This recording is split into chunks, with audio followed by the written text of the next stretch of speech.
Dan pomeni tudi uradni uvod v novo sezono. Po 5 pripravljalnih tekmah bo tokrat v igri prva trofeja. Nekaj težav s poškodbami imata Argus in Santi. Filipović se bo v polni trening vrnil po superpokalu, medtem ko proti Kopru zagotovo še ne bo igral novinec Gili.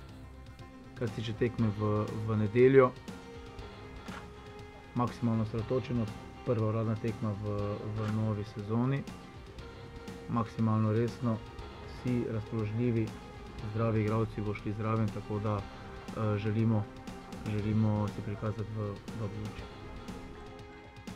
Pred uradnim začetkom sezone je nekaj kadrovskih novic podal tudi športni direktor.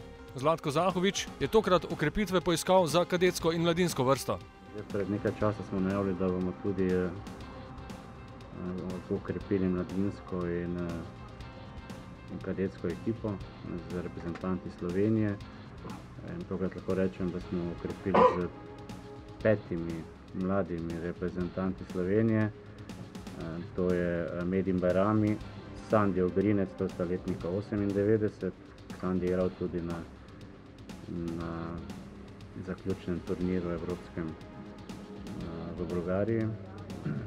Za kadetsko ekipo Aris Hodžić, po katerem se je toliko pisalo, prihaja seveda iz Olimpije. Potem je tu Juš Tusej, letnik 2000, in pa Aljoša Matko. Prvi prihaja iz Celja, drugi iz Krke.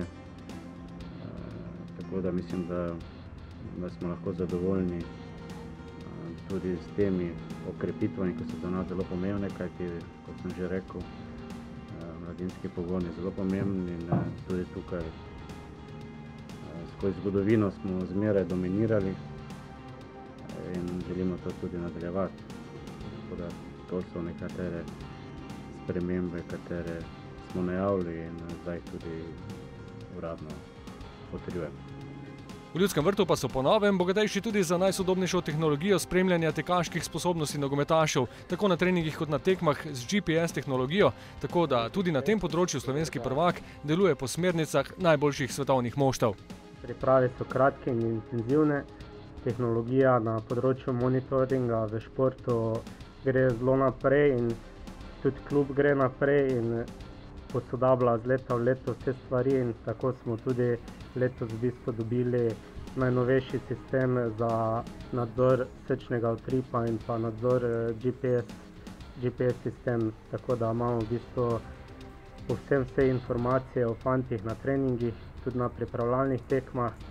S tem lažje načrtujemo trening, lažje vidimo, kateri igralec je preobremenjen ali premalo obremenjen, in s tem prilagajamo vadbo tudi vsakemu posamezniku.